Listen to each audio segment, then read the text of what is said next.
برداشت کرنا سیکھو گے، یاد رکھو میرے بچوں، اگر آپ صبر سیکھ گئے تو کوئی آپ کو پکڑ نہیں سکے گا۔ یہ جو ریسنگ گاڑیاں ہوتی ہیں نا، فراری اور مختلف ان کے نام ہیں، مشہور فراری ہے، اٹلی میں بنتی ہے، لیمبرگینی، یہ دونوں بنتی ہیں وہاں اٹلی میں، اور اس میں جو آدمی جا رہا ہو اس کے لیے سپیڈ لمٹ کی قید کوئی نہیں، ورنہ سب گاڑیوں پہ 120 کلومیٹر پر کے اوپر جائیں گے تو جرمانہ ہوگا، لیکن جو آدمی لیمبرگینی میں جا رہا ہے یا فراری میں جا رہا ہے اس کے لیے کوئی جرمانہ نہیں، چونکہ وہ یوں کرو تو 1 سیکنڈ میں وہ 120 پہ چلی جاتی، صرف اتنا کرنے سے شو ایسے جاتی ہیں۔ تو میں آپ کو ایک لیمبرگینی دینا چاہتا ہوں، فراری 8 کروڑ کی ہے، فراری 8 کروڑ کی گاڑی ہے فراری۔ کئی دفعہ وہاں جب جاتا ہوں تو کوئی نہ کوئی بٹھا دیتا ہے، یہ آپ کو ذرا سیر کرائیں، وہ ہمارے کو تو شوق کی کوئی چیز ہے نہیں، وہ نوجوانوں کے شوق کی چیز ہے۔ تو 8 کروڑ کی گاڑی ہے، میں مفت آپ کو دے رہا ہوں، وہ ہے صبر۔ آخرت کے سفر میں اگر تیز چلنا چاہتے ہو اور سب سے آگے نکلنا چاہتے ہو تو صبر کی فراری پہ سوار ہو جاؤ، تمہیں کوئی پکڑ نہیں سکے گا، تمہارے کوئی قریب بھی نہیں آ سکے گا، کہ دنیا میں صبر کرنے والوں کا قحط آ گیا ہے۔ بڑے بڑے علماء ہیں اخلاق سے خالی، بڑے بڑے علماء ہیں صبر جانتے ہی نہیں، اور پورا معاشرہ، سر علماء تم کل کے علماء ہو اس لیے علماء کی بات کر رہا ہوں، ورنہ پورا معاشرہ میرے بچوں صبر سے خالی ہے۔ تم سیکھو۔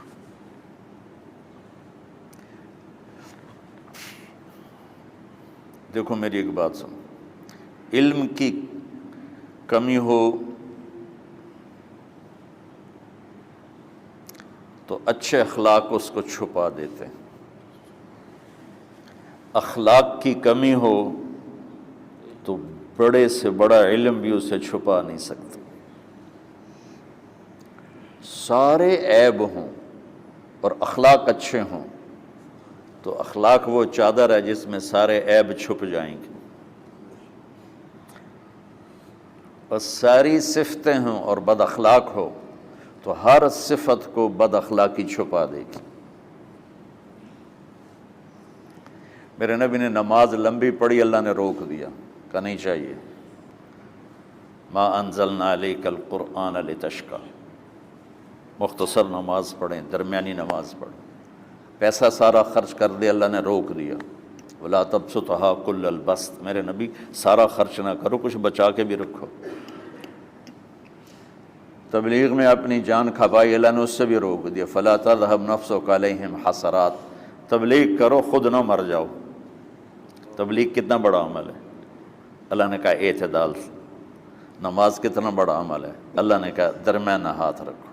مال خرچ کرنا کتنا بڑا عمل ہے، اللہ نے کہا درمیانہ ہاتھ رکھو۔ جب میرے نبی نے اخلاق میں بلند پرواز دکھائی تو اللہ نے کہا شاباش انک لعلی خلق عظیم، میرا نبی میں آپ کو شاباش دیتا ہوں، آپ کے اخلاق بڑے عالی شان ہیں۔ یہ نہیں کہا کہ اتنے بھی ذرا تھوڑا اکھ بھی کھائی کر، کوئی کوڑا ہویا کر۔ تو تم مولوی بڑے غسیلے ہوتے ہو، تم میرے بچے بیٹھو نا اس لیے بات کر رہا ہوں، صبر نام کی شے ہی نہیں ہوتی۔ فقہ پڑھنا تو ہماری مت ماری جاتی، قرآن کو بھی فقہ کے انداز میں پڑھتے ہیں، حدیث کو بھی فقہ کے انداز میں پڑھتے ہیں۔ بخاری سے زیادہ امام بخاری پڑھاتے ہیں، ترجمۃ الباب پہ اتنا وقت لگا دیتے ہیں کہ حدیث جو اصل چیز ہے اس کی طرف توجہ نہیں جاتی۔ امام بخاری کی کتاب کا مقدمہ کوئی نہیں، تو اس پر جب بخاری شروع ہوتی ہے تو ہفتہ ہفتہ اس پہ سبق چلتا ہے کہ امام بخاری نے مقدمہ کیوں نہیں لکھا، جی میں سارے مل کے یعنی امام صاحب نے تو گلاں کی جان۔ میں اس کا اتنا آسان 1 منٹ میں اس سارے سبق کو ختم کر دیتا ہوں بخاری شریف کے، کہ دیکھو بھائی امام صاحب کا دل نہیں کیا مقدمہ لکھنے کو، اس لیے انہوں نے نہیں لکھا۔ گلموں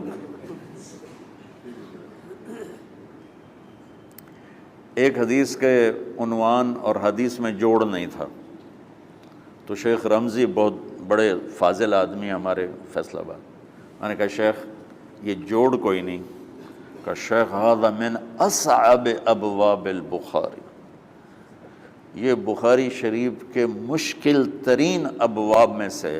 میں نے کہا بڑا آسان کام ہے، امام بخاری بھول گئے، ترجمہ کوئی اور تھا، حدیث کوئی اور لکھ دی، بھول گئے، بشری تو ہیں، کیوں بچوں نے مصیبت پان دیا۔ تو بچوں شوق سے جاؤ، بہانے نہ کرو، ہماری طرح تھوک ڈال کے پیٹوں میں درد،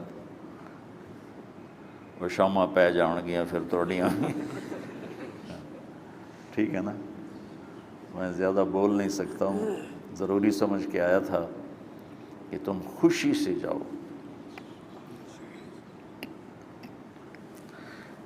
پھر اس میں جو ناگواری آئے گی اسے برداشت کرو گے تو پھر آپ کا صبر بڑھے گا۔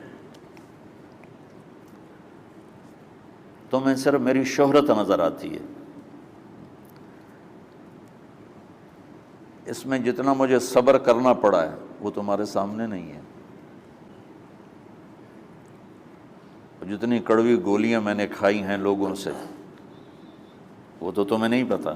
اب تمہیں اتنا نظر آتا ہے کہ واہ واہ ہو رہی ہے آگے پیچھے لوگ، میرے اللہ کا کرم ہے، میری کیا اوقات، آج ہوں کل مر جاؤں گا، اولاد کو بھی یاد نہیں رہے گا کہ طارق جمیل کون تھا۔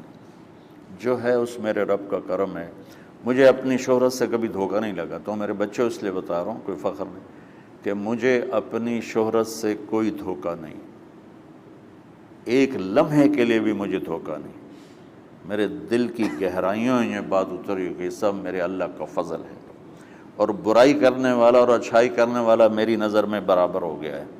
برابر ہونے کا مطلب پہلے سمجھو، تم مجھے گالی دو گے مجھے تکلیف ہوگی، تو میری تعریف کرو گے مجھے خوشی ہوگی، اس کو برابری نہیں کہتے، وہ تو ایک طبعی چیز ہے۔ یہ میں نے ہاتھ پہ اپنا ہی ہاتھ مارا تو اس کو درد ہو رہا، تو اگر میں مولوی شوکت صاحب سے بدتمیزی سے بات کروں گا تو ان کو تکلیف ہوگی، اور میں ان کی قربانیاں بیان کروں گا۔ یہ ذرا کھڑے ہونا،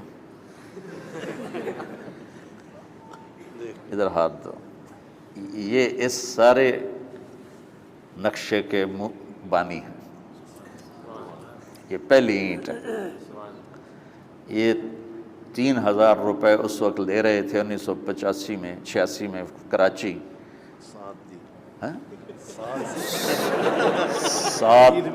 7,000 ان کی تنخواہ تھی، اور میں نے ان کو تلمبے میں بلایا 900 روپے مہینے پر۔ کتنا فرق ہے 7,000 اور 900 کا؟